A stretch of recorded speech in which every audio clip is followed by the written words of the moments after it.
Hey guys, real quick, just want to go through some stocks. A couple interesting stocks today. I gotta be honest with you. GameStop hit some channel targets that I was looking at. I actually played a little GameStop this morning, small share size. There's some channels that I've been using for a while on GameStop, and one of them tagged nicely today at the 295. As much as I wanted to hold my shares until that price target that I was convinced would hit, it started to get a little too whippy in here for me. Once this initial pullback kind of scared me a little bit, and then once we got back up there and pulled back, I put in a trailing stop and I got whipped out here around 284, 285. So I could not hold on to my price target. Things are kind of neutral here. Get a little gamma squeeze. Unbelievable where the stock is at, needless to say. There are two that look really interesting here. One of them is SEEL, and this is Celos Therapeutics. They have a couple interesting drugs in the pipeline that are up for potential FDA approval. I did play a little with this too. It was very systematic buying along this little channel line here. Pivot break to the upside, pull back right in here. I thought we would just hit one of these resistance levels that I had in my research from a while back, and I sold and left a lot of money on the table. I do think that there's a little bit of a time risk here. I know they have a potential drug for ALS out, and they also have one for suicidal ideology. I think it's a ketamine mix. It's probably going to have an easy time getting FDA approval, and that should be a nice boost. So this company has some fundamental reasons that it's moving here. The question is, the one drug is going to be difficult. ALS, a horrible disease, is very hard to combat through pharmaceuticals. So, not to pour cold water on it, but I think that one will not get approval, and the other one will. So, what comes first? If that one gets declined, they're both in phase two, I believe, possibly phase three. If that one gets declined, then you can have a pullback, which I would buy because I'm looking for some positive results on the suicide drug. So we've broken through on massive volume a very definitive parallel channel line, and pushed all the way up to 589, got a little overbought, and pulled back, and now you can kind of see the intraday channel on SEEL, where you're starting to split the difference between who's trading it for a longer term hold and who's just scalping intraday. And we're kind of hitting a little bit of a linear line here and breaking through. But there are some wider, more macro lines lower here, and then a little bit of a pivot around 488. But we could kind of gyrate in here and then curl back up. Just some pretty heavy selling volume once we broke this little line in here, this little momentum line, I guess you could say. Right along here. Someone was looking for it to curl back up there. It certainly didn't, and now you get some selling pressure. But an interesting stock for sure,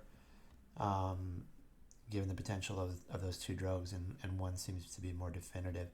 And the one that I do like, OGI, is a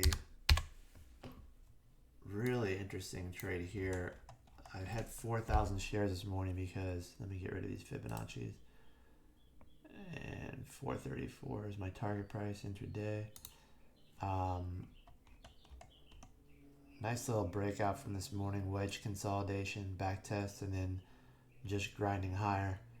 I'm looking for 434s. This is very bullish when you see a stock kind of channel like this and then kind of break this momentum line and then get right back up and then just push through without any problem, and then retest the high of the day and start to peak up above it. Very bullish action in this on OGI. And I think they have a collaboration with a tobacco company. Kind of reminds me of the show Weeds. So super strong. Obviously, we know resistance at, but given the shape of the MACD, and we're just starting to curl here. Big volume, gap open yesterday, and then today we have follow through with some higher highs. Once we get above 457, it's going to be a matter of climbing inside this candle here, and we can kind of run a Fibonacci, but this looks really bullish. I'm wondering if I should pull my sells. I did sell 2,000, and I believe I have 2,000 left. I don't know. I can't spread these fucking stupid thinkorswim. Excuse my language. So that one's that, and might get taken out right here actually. I think it's definitely going to hit that price target up here. I should probably move that higher now because that channel line is moving higher in time, but it is a Fibonacci retracement. So super bullish action on OGI. I like that one. Plug power hit one of my resistance levels, and I wasn't watching it, and I didn't have an alert up, or I would have shorted it. And it really came off there and broke through multiple levels. So that looks a little sketchy. That's because the 1 year daily is really kind of had a good move from the bounce, breaking through the Fibonacci 50% at 36 and change, getting all the way down into the 33s. So pretty good bounce from the bottom. I just had this as a little energy resistance level. It was actually the tail bottom of this candle as resistance. So once we hit there, came down pretty hard. So SEAL looks very interesting. OGI. What else is on the list for today? I really think OGI looks interesting here, fundamentally. EBON was one I missed today. Very annoying. This one out of the gate just ran hard too. I actually lost money on this, trading this today. I came in late. I can't remember what I did. Something along here. Maybe it was in here. I don't know. But looking to see if that pulls back to 996. I might have another bit of a run left in it.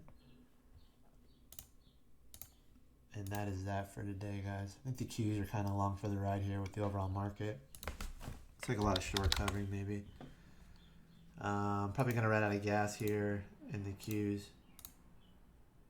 Where that leaves us on the pullback, I don't know. But new highs in the Dow. You can see the rotation. And then here's this little descending back line that I drew on the Qs. And you can kind of see we just ran right back up to it and no push through, whereas the SPY and the diamonds are strong. I said this one would be vulnerable. I still actually think we're going to pull back in the 290s. I know y'all don't believe that, but we'll see how it plays out. SPY kind of dragging this along. Price target up around 398, I believe, on my 1 year daily. Nice channel reversal along the lower trend line. Breaking above. The other day I mentioned the downward trajectory line there. Let's see if I can get a better look at that. And now we're probably going to bump up along somewhere along these higher price targets around 398. At which point I think we could see another decent little bit of a pullback, because we're getting a little stretch from that lower all the way back up there. That's pretty significant move in like 7 trading days, which leaves the Qs vulnerable because they're kind of just dragging the Qs along for the ride. So SEEL looks interesting. Just be aware that the news might get it to pull back there. I think that's the trade. If there's negative news, if you take a half a position, you can add to it on the negative news. And OGI looks super strong, so let's keep an eye on that one too.